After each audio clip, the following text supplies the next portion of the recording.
bagaimana kita menang atas dosa? Kalau Anda sungguh-sungguh mau menang atas dosa, ada upaya-upaya, ada usaha yang Anda harus lakukan. Yang pertama, kenalilah akar dosamu dan bertobatlah. Apa yang membuat engkau jatuh dalam dosa? Ada 3 akar dosa. Yang pertama, kesombongan. Yang kedua, kenajisan. Yang ketiga, cinta uang. 3 akar dosa ini yang membuat kita jatuh. Yang mana akarnya? Bertobatlah di situ. Yang kedua, bagaimana kita menang atas dosa? Jauhi medan dosa. Apa itu medan dosa? Hal-hal yang melemahkan iman kita, hal-hal yang membuat kita jatuh dalam dosa. Jauhi medan dosa, termasuk lingkungan pergaulan yang salah. Kalau Anda mau berhenti berbuat dosa, jangan lagi berada di lingkungan pergaulan yang membuat Anda selalu jatuh. Contoh, kalau Anda hari ini terikat obat-obatan, jangan lagi ngumpul sama teman-teman yang masih ngobat. Anda harus tobat dan jangan ngobat. Kalau engkau jatuh dalam hal seksual, perselingkuhan, apa yang kau harus lakukan? Jauhi selingkuhanmu,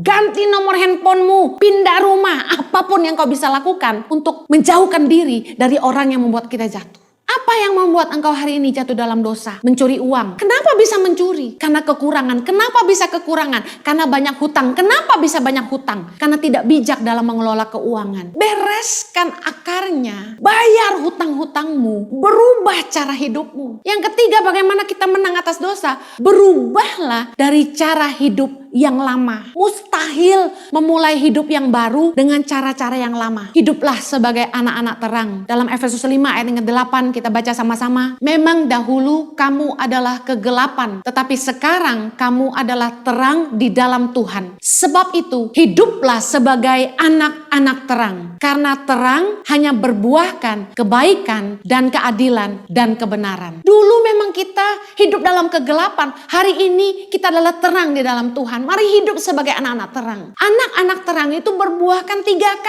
Kebaikan, keadilan, kebenaran. Coba uji apakah hari ini hidupmu melahirkan kebaikan, keadilan, dan kebenaran. Saya percaya kalau kita mengasihi Tuhan, kita akan taat kepada firman-Nya. Kalau kita mengasihi Tuhan, kita akan menghargai kasih karunia-Nya. Ada orang-orang yang mempermainkan kasih karunia Tuhan. Jatuh bangun dalam dosa. Ada yang bilang gini, gak apa-apa bikin dosa, nanti kita bisa minta ampun lagi sama Tuhan. Darahnya menyucikan kita. Dengar baik, kalau Anda jatuh 1 kali, 2 kali, 3 kali, Anda kemudian berusaha bangkit, saya percaya pengampunan Tuhan masih tersedia.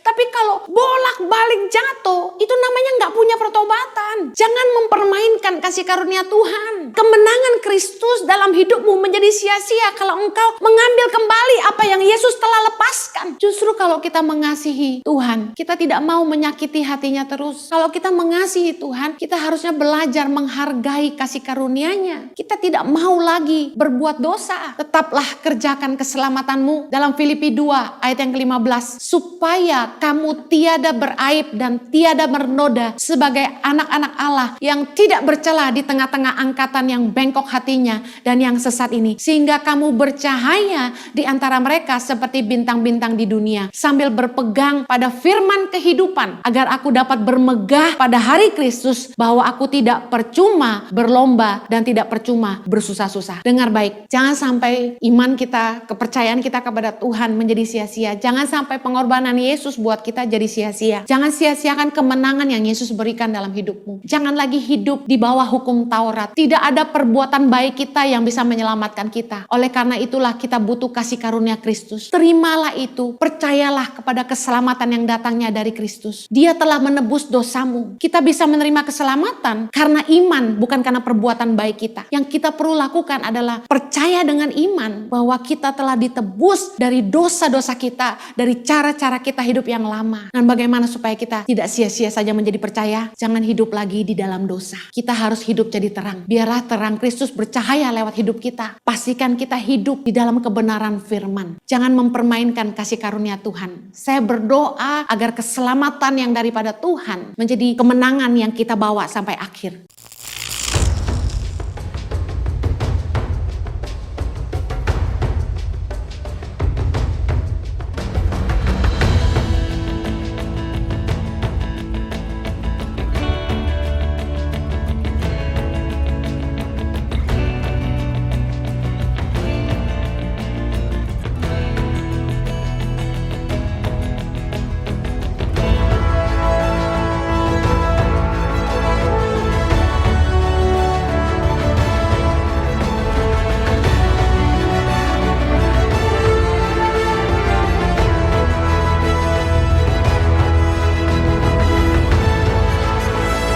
Suka Duka, perjuangan guru tangan pengharapan dalam membangun pendidikan di pedalaman Indonesia.